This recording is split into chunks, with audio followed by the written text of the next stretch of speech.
Alright, so today we're looking at the best $1,500 RTX 4070 Ti gaming PC. So if you're interested in this PC, the links will be down in the description. And we have benchmarks also. We have a lot of things to talk about. So the RTX 4070 Ti is actually for the MSRP that Nvidia suggested it would be for. So $800 flat, which gives us a really good hope that things could get cheaper and cheaper by time. But right now for $1,500, you can build a really good 4K gaming PC. So press on that like button, subscribe, and let's get it with the benchmarks, the 4K one. So looking at the most depressing or disappointing benchmarks in terms of results, which is Cyberpunk 2077 at 4K maximum settings with DLSS 3 set to balance. So that would only mean that we have ray tracing set to the highest settings too. We were getting around 54 to 60 frames per second. You can actually lower down the settings to get a stable 60 FPS. But other than actually Cyberpunk, anything else you can get it at over 60 FPS. So as you can see right now, Witcher 3 at 4K maximum settings, we are hitting around 100 frames per second. God of War at 4K max settings, we can also hit around 80 to 100 FPS. And there is Red Dead Redemption 2 at 4K maximum settings, again 70 frames per second, easily, no problem. And if you want to play the FPS competitive game, we have Valorant at 1080p maximum settings and we are hitting 500 FPS. Apex Legends at 4K, the highest settings, and we are hitting 144 FPS. So the CPU, we're looking at the Intel Core i5-13600K with an air cooler that's in white,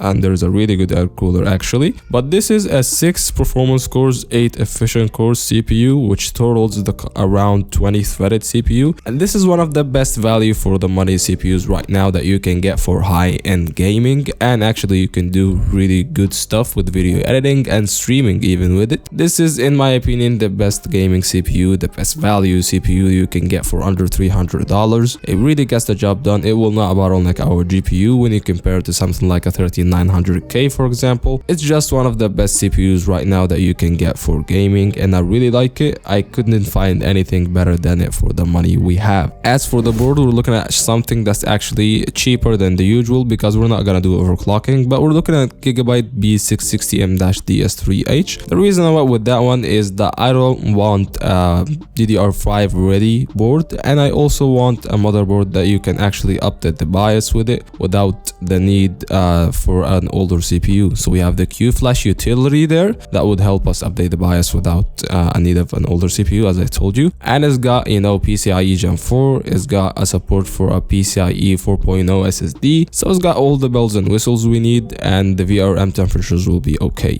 As for the RAM, we're looking at 32 gigabytes of DDR4 RAM set at around 3200 MHz to 16 gigs. So 32 gigabytes is a bit overkill for gaming, but if you are doing any other, you know, CPU intensive application or rendering or 3D modeling or even streaming, or you open a lot of Chrome tabs like I do, I guess this will get the job done for you, and you have an extra headroom in terms of games getting more demanding, or maybe 4K in the future. And the SSD, we're looking at 1TB Kingston and V2 SSD. This is a PCIe 4.0 or Gen 4 SSD, so we're getting around the fastest consumer grade speeds when it comes to the SSD we have, and 1TB seems to be a decent amount of space. If you want an extra space, you can go with a SATA SSD or maybe a NAND 3 SSD or even a mechanical hard drive if you are okay with that. And the GPU, we're looking at the RTX 4070 Ti, the MSI Supreme version. You can get it from Newegg for around $830, or you can get it from Amazon for around $870. It depends on really where you want to get it from, but actually the fact that we have these GPUs in stock is so good. And as you can see from the benchmarks, it's pretty close to something like an RTX 3090 Ti. So we're getting a 3090 Ti performance for under $1,000. That's actually pretty cool.